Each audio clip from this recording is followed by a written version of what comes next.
Why wouldn't Osama bin Laden and that crowd be just as angry about having the possibility of I mean, if you've got the bases, then I mean, why wouldn't they say we just want to get rid of the possibility of that? They may well do that, but what we see in the patterns of suicide terrorism since 1980 is that suicide terrorists are overwhelmingly walk-in volunteers who are not longtime members of the organization, and they're joining typically just a few months or even just a few weeks to do their actual suicide attack, and their core motive, there's some variation, but their core motive is to cause combat forces that are sitting right now on the territory to leave that territory. And so absent that situation, we rarely see terrorist leaders able to mobilize support for their plans.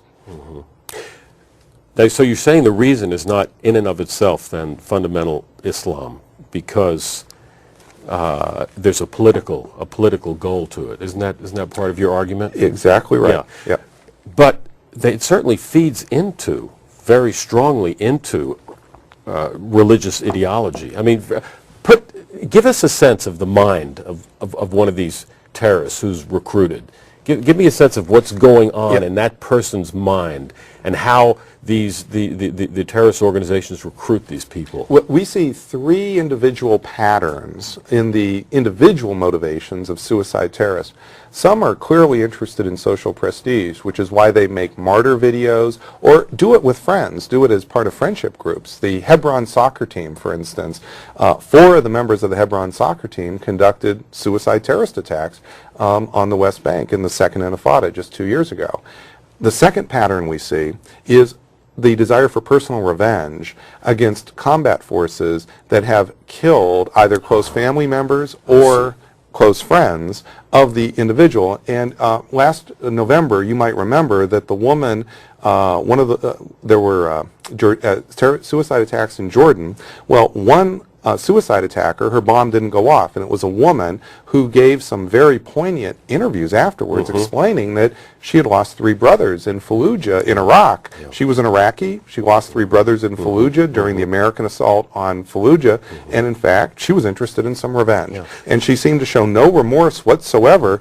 The third pattern we see are religious. There are religious suicide attackers. I don't mean to deny that, but what cuts across all 3 of those patterns is deep anger at the presence of foreign combat forces that on territory the terrorists prize, and absent that common motive, we rarely see those other individual patterns producing suicide terrorism on their own. Right. So you're not persuaded by these arguments that somehow it's poverty in the Arab world, for example? Well, in the front end of the book, I look at this pretty closely.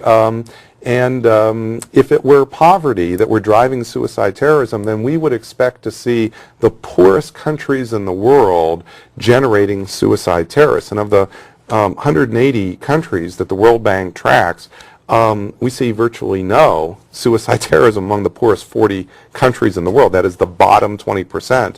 And in fact, many of the countries, although they're nowhere near as rich as the United States, that are producing suicide terrorism are actually you'd almost call them middle income countries. And then when we look at the income profile of the actual suicide terrorists, this pattern becomes even more revealing. You see, when we study those 462 suicide terrorists, especially for the Arab attackers, we're able to collect quite rich socioeconomic data about the actual attackers. Once you penetrate the language barrier, you can really gain a lot of information. Well, it turns out, especially for the Arab attackers from Lebanon and Palestine and Al-Qaeda, people are so interested in, it turns out that the suicide attackers are overwhelmingly middle class or working class, very rarely from the bottom of their society. So in the case of the Arab attackers, only about 15% are from the bottom of their societies or unemployed, compared to a third in the surrounding societies of Lebanon and Palestine as a whole. 76% are working class or middle class, compared to just a fraction in their societies as a whole. They're technicians, teachers, ambulance drivers, security guards, In fact, if we also look at education, we can see that only a small fraction, actually just about 10% of Arab suicide attackers have only primary education or less.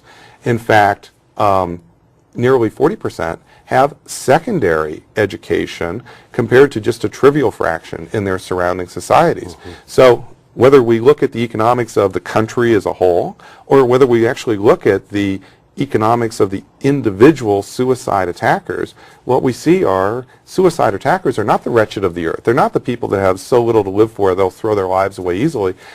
I'm afraid to say it's quite startlingly the opposite, which is that they're actually quite productive members of their community who you would expect to go on to lead relatively productive lives if they hadn't chosen to do a suicide attack. So somehow the reform of Islam then is not going to be the answer, at least not in the short run. We've got to get our troops out of there. And isn't there something else the United States can do and the Western world can do, especially the United States, which is to become less dependent upon oil itself? Absolutely. Have you been? Do you think this had anything to do with Bush's speech that's suddenly sort of coming out of nowhere? Well, it's absolutely out of nowhere, saying we need to become oil independent. To me, it was striking. It may well have, but what I can tell you is that in one of the first trips I made to Capitol Hill, Richard Lugar, the chairman of the Senate Foreign Relations Committee, was there for an hour and a half, and he actually stayed for the whole thing, waited to the very end, and he said he just wanted to ask me one question, which was energy independence. Would this help? And I said, absolutely it would help, but we have to get there.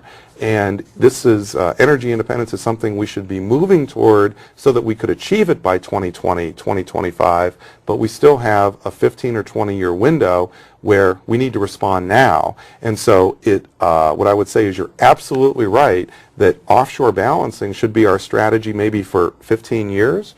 It's a strategy we can hold on, not just by our fingernails, but for about a 15-year window. And then if we can replace that by an even better strategy of energy independence, that's super. Well, it's been very stimulating talking to you about this extraordinarily important issue. Thanks very much for being with us. Well, thank you, Steve. Thank you.